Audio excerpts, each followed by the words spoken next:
Cette étude en fait du cryptoméria, elle a été faite et demandée par la Chambre des métiers parce qu'il y a une ressource sur l'île de la Réunion et il y a aussi un outil de transformation qui est le siège de Bourbon à Saint-Benoît. Le problème, c'est que pour utiliser le cryptoméria, il fallait en avoir la connaissance de toutes ses caractéristiques et en particulier pour ses emplois dans la construction de ses caractéristiques mécaniques. Donc l'étude a consisté à caractériser l'ensemble des performances de cette essence par des essais qui sont des essais normalisés. Elle a été terminée l'année dernière.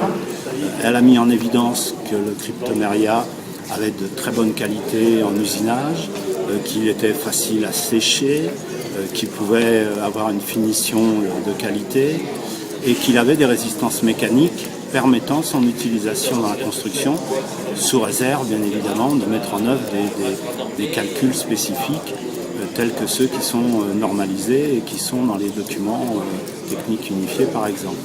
Avant on ne pouvait pas l'utiliser réglementairement. Donc aujourd'hui on a tous les éléments pour pouvoir l'utiliser dans la construction. Quelles sont les qualités du cryptoméria, du bois cryptoméria pour la construction?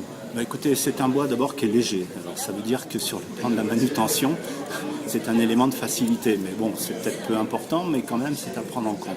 Ensuite, il a des performances mécaniques qui ne sont pas très très élevées, mais qui sont suffisantes pour calculer des structures à base de cryptoméria.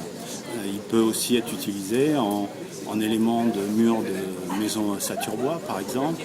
Il peut être utilisé pour faire du bardage et puis il a d'autres applications de par son usinage de qualité, un bel état de surface. Peut-être qu'en matière d'agencement, il y a aussi des perspectives à explorer.